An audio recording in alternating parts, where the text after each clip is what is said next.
علامہ اقبال علیہ رحمہ کہتے ہیں میں بچپن سے ہی قرآن مجید پڑھنے کی عادت رکھتا تھا. آواز بھی بہت اچھی تھی اور ہمارے گھر کا ماحول ایسا تھا کہ میں قرآن مجید کی تلاوت کبھی بھی ترک نہیں کی تھی. ہماری صبح کا آغاز ہی قرآن مجید کی تلاوت سے ہوتا. لیکن آخری عمر جب ہوئی تو گلا خراب ہو گیا تو قرآن مجید پڑھتے تو تھے لیکن اس طرح لے سے پڑھنا مشکل ہو گیا. تو جس طرح لوگ حال پوچھتے ہیں جناب کیا حال ہے تو لوگ بتاتے ہیں کہ یہاں درد ہو رہی ہے اور یہ مسئلہ ہے یہ مسئلہ ہے. لیکن اقبال سے کوئی جا کے پوچھتا کہ حضرت کیا حال ہے تو اقبال کہتے کہ لطف قرآن سحر باقی نہ مان. باقی سارے مسئلے ٹھیک چل رہے ہیں. جو سحری کے وقت قرآن پڑھنے کا مزہ آیا کرتا تھا وہ مزہ مجھ سے چھن گیا ہے اس لیے کہ میرا گلا خراب ہو گیا. اللہ نے آپ کو سحری کے وہ لطف اور وہ مزے اور وہ سرور نصیب کیے ہیں. کبھی ان سے محروم نہ ہونا. اپنی صبح کا آغاز قرآن مجید کی تلاوت سے کرنا. اور اقبال نے اپنے ایک دوست کو لکھا, کتنی خوبصورت بات لکھی. کہا قرآن مجید کا مفہوم اور ترجمہ نہیں بھی آتا پھر بھی قرآن مجید پڑھتے رہنا. خالی ناظرہ قرآن مجید پڑھنے سے دل کا تعلق رسول اللہ کے دل سے جڑ جاتا ہے. اس لیے کہ قرآن حضور کے قلب اطہر کے اوپر نازل ہوا تھا. یہ سندیسہ ہے ہمارے خالق کا ہمارے نام. تو ہم اس کو سمجھیں کہ اس میں ہمارے نام پیغام کیا ہے, ہمارے نام میسج کیا ہے. اس کتاب اللہ پہ عمل کرنا یہ ممکن تبھی ہوگا اگر ہم اس کتاب کو سمجھ کے پڑھیں گے.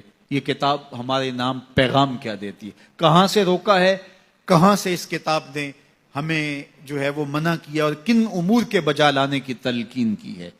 اس کتاب کے تقاضوں کو سمجھنے کے بعد اس کتاب پر عمل کرنا یہ ہماری زندگی کا لازمہ ہونا چاہیے.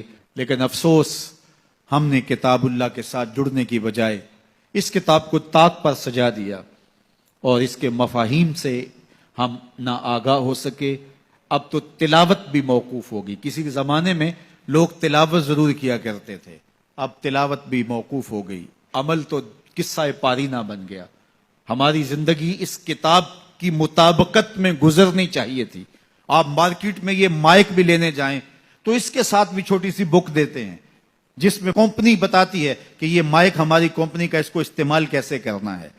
یار آپ جہاں سے جو چیز خریدے تو اس کے ساتھ چھوٹی سی بک ضرور ملتی ہے اور اس کا طریقہ استعمال بتایا جاتا ہے. جس خالق نے انسان کو پیدا کیا اس نے ساتھ قرآن بھی دیا ہے.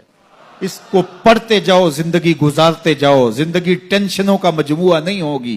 زندگی جو ہے وہ خوبصورت تمہیں دکھائی دے گی.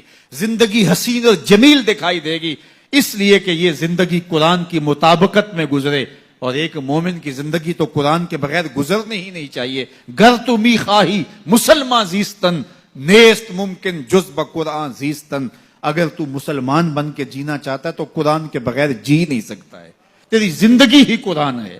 آج پوری دنیا کے اوپر مسلمان ذلت اور رسوائی کی زندگی کاٹ رہے ہیں. کبھی سوچا کہ یہ کیوں ہے؟ ہماری پستی, ذلت, نکبت, رسوائی کتاب اللہ سے دوری کے نتیجے میں. آج واجبی سا تعلق ہمارا اس کتاب سے رہ گیا ہے. اس کے مفاہیم سے ہم آگاہ تک نہیں ہیں. قرآن کہاں روک رہا ہے, قرآن مجید کی تعلیمات کیا ہیں. اس کی تلاوت ہماری زندگی کا جزو لا ینفک ہونا چاہیے تھا. اس کی تلاوت کے بغیر زندگی گزرتی نہ. یہ کتابیں زندہ ہے. یہ پستیوں سے اٹھا کے اوج ثریا تک پہنچانے والی کتاب ہے. یہ کتاب ہماری زندگی میں اجالے بھر دے, روشنیاں بھر دے. لیکن ہم نے اس کتاب کے ساتھ سلوک کیا کیا. بڑا خوبصورت لہجہ اختیار کیا اقبال نے.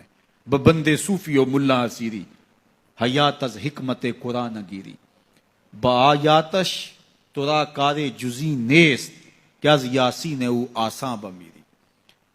اللہ اکبر. اقبال کہتے ہیں کہ اس دور کے صوفی نے اور اس دور کے ملا نے تیرے ساتھ زیادتی کی. تو پھنس گیا ان کے پھندے میں. صوفی نے بھی تجھے اور سمت لگا دیا اور مولوی نے بھی تجھے اور سمت لگا دیا.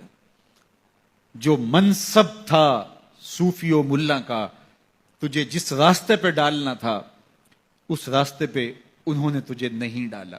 اس کتاب سے تیری دل بستگی نہ ہو سکی. اس کتاب سے تیرا تعلق مضبوط نہ ہو سکا.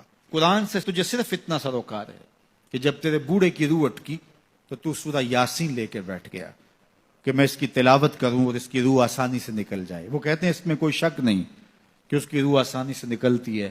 سورہ یاسین کا مرنے والے کو فائدہ پہنچتا ہے, مجھے اس پہ کوئی اعتراض نہیں ہے, لیکن کہتے ہیں مجھے افسوس اس بات سے ہے کہ اس قرآن سے بھی تو نے مرنا ہی سیکھا, کاش اس قرآن سے جینا سیکھ لیا ہوتا.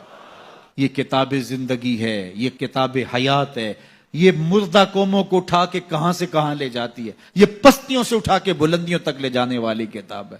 اس امت کے پاس اتنا بڑا نسخہ کیمیا ہو اور وہ در در رسوا ہو رہی ہو, تو اس کتاب سے دوری کے نتیجے کے اندر یہ سزا ہمیں کاٹنی پڑ رہی ہے. آئیے اس کتاب سے جڑیں.